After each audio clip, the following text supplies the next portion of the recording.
Y'all good? Okay. We'll let Nicole do it. How about you start by spelling your name, please? Good morning. My name's Todd Dillion, Toddillon. And what happened in court today? So today, Mr. Oropeza was present for his arraignment. Okay, that is just where a formal proceeding where he enters his initial plea. As expected, he entered a plea with not guilty. Okay, that happens in 99.9% of criminal cases.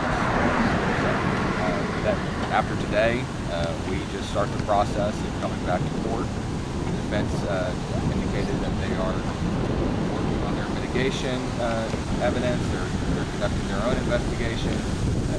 As we discussed it the last time, there's a ton of stuff that we're still getting in from law enforcement partners at the defense for discovery. They had a formal motion in court today requesting specific items.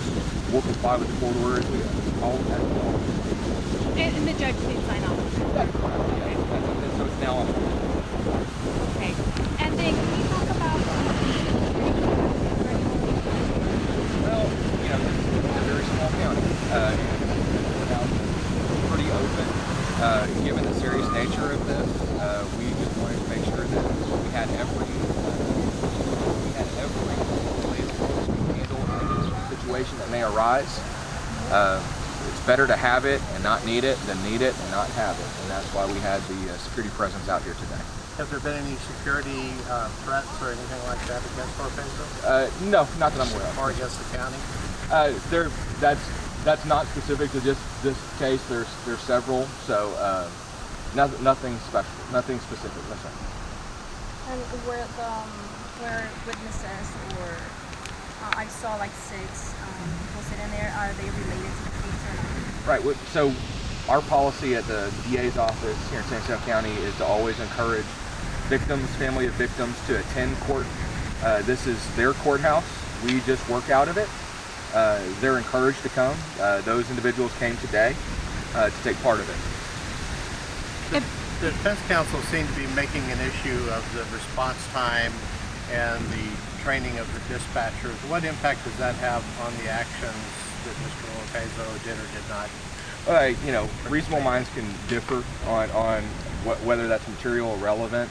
Of course, the defense should have every opportunity to obtain that evidence, but at the end of the day, the court will make the decision whether or not that's admissible, relevant evidence. So in the discovery phase, it's not uncommon for people to look into things and those things not necessarily actually be admissible in court. That may be the case in this situation. It's just going to depend on the defense saying, what the relevant, why that would be relevant in this case. Todd, what about the spelling on his name? It seemed like they're trying to make an issue of that. Sure. Well, that's one thing we actually want to make sure early on, right? That's a very important part of arraignment. Is we always want to make sure that the defendant is saying, this is my name as it is spelled. The indictment is a tool to notice the person for what they're being charged with. So by him telling us, no, it's Oropeza with a Z instead of an S, that's fine. That clears the air. That makes sure that we're tracking with everything. I have no problem with that. In fact, that's common for us to amend the indictment for somebody to say, no, my name is actually spelled like that. As y'all can recall, when this happened, we had we had some spellings, some official documents with an S, we had some official documents with a Z. So this just clears the air, makes that a non-issue. Todd, and just to clarify, it was members of the victims' families that were in court today? That's correct. Okay. That's correct. Has there been any family of the defendant come forward? No members of the defendant's family has contacted our office. No, sir. What's the next step from here?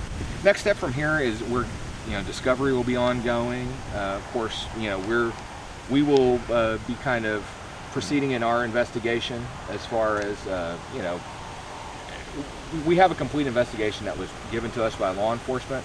Prosecutors always will look for other items that they may want to present. So the investigation continues sometimes, up to the point where a case is set for trial. So we'll be doing our part of that. Of course, we have a much smaller staff. We're myself and 2 assistant district attorneys. That's why I'm going to have to be brief today, because I have to go back up because we have a trial docket that's ongoing right now. We'll be doing that. Our next scheduled court date is for December 7th. One of the things that we'll be discussing with the defense counsel is how we can make future court dates maybe not take place in a way where we won't have as much security apparatus available.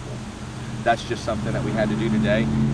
For arraignment, he has every right. It is his right to be here. We wanted that to happen. We don't want any issues where he doesn't have his ability to be present in court and that becomes an appellate issue later on. We want to respect his rights totally.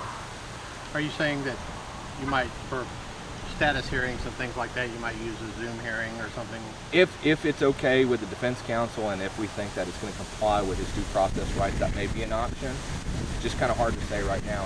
As y'all can tell, it's kind of a thing where we're bringing, we have to, bring Mr. Oropeza over. We also have to bring over the rest of our jail staff, jail inmates who are for a docket, including people who are set for trial on Monday. So this is a lot for a small county. Is the defendant being held in the San Jacinto County Jail? He's still in the San Jacinto County Jail, yes, sir. Thank you so Thank much, you sir. for- Appreciate that. Not a problem.